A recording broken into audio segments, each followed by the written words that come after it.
la courge, la citrouille et le potiron sont-ils déconseillés en nutrition?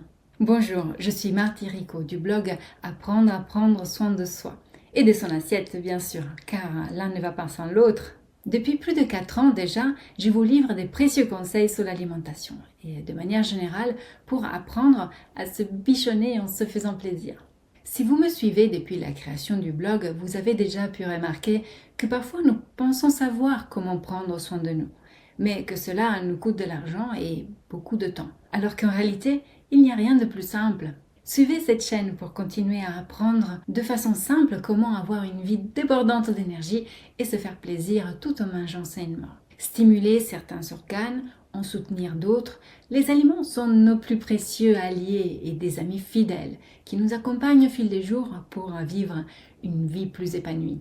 Avez-vous remarqué que dans de nombreux régimes, la courge, la citrouille et le potiron ne sont même pas mentionnés et parfois même déconseillés? Comment cela s'explique-t-il?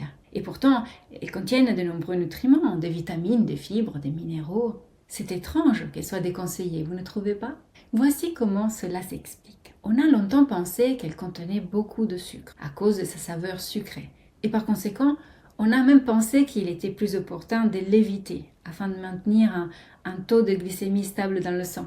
Aujourd'hui, des recherches scientifiques récentes ont démontré que malgré son goût sucré, la courge est pauvre en sucre et que si on en consomme les graines, celles-ci ont même des propriétés hypoglycémiantes et antidiabétiques. Mais la vraie raison pour laquelle on déconseille la courge est à cause de sa richesse en vitamine K.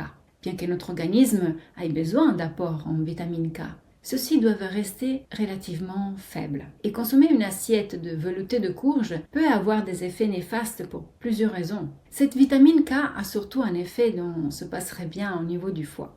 En réalité, la vitamine K provoque un ralentissement de l'activité du foie. Le foie est un organe qui accomplit de nombreuses fonctions dans notre organisme. Comme par exemple, il joue un rôle indispensable dans le métabolisme des aliments.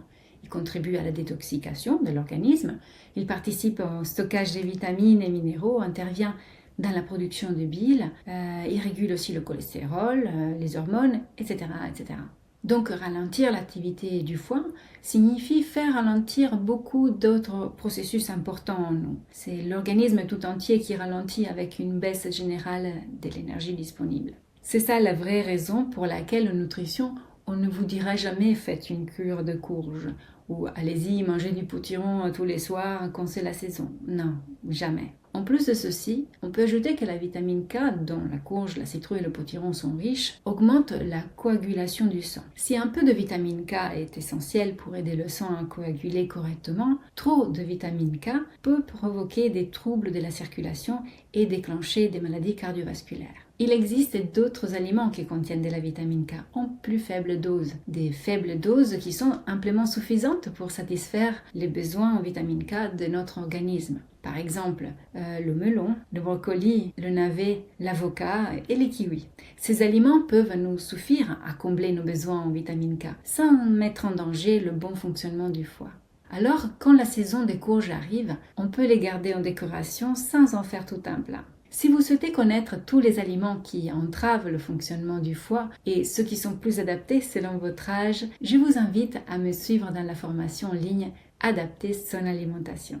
C'est un programme unique dans son genre dans lequel vous pouvez apprendre à moduler votre alimentation en fonction de vos activités, de votre âge et surtout selon les moments de la journée. Car l'organisme n'a pas les mêmes besoins du matin au soir. Et à travers l'alimentation, nous pouvons l'accompagner afin qu'il nous restitue le maximum d'énergie au cours de la journée et qui nous permette aussi de bien dormir la nuit. Vous apprendrez aussi à soutenir les organes et les stimuler selon vos propres besoins, tout comme protéger les organes et les systèmes qui ont besoin d'être protégés. Vous aurez une toute nouvelle vision de l'alimentation, sans jamais oublier de se faire plaisir à table. Pour vous inscrire à cette formation en ligne, il suffit de suivre le lien en dessous de cette vidéo. Vous y trouverez toutes les explications. Je vous retrouve donc de l'autre côté avec le premier cours de cette formation pratico-pratique, afin de vous livrer tout de suite les premières informations que vous pourrez mettre en application dès aujourd'hui. Et n'oubliez jamais qu'il est toujours le bon moment pour commencer à prendre soin de soi et de son assiette.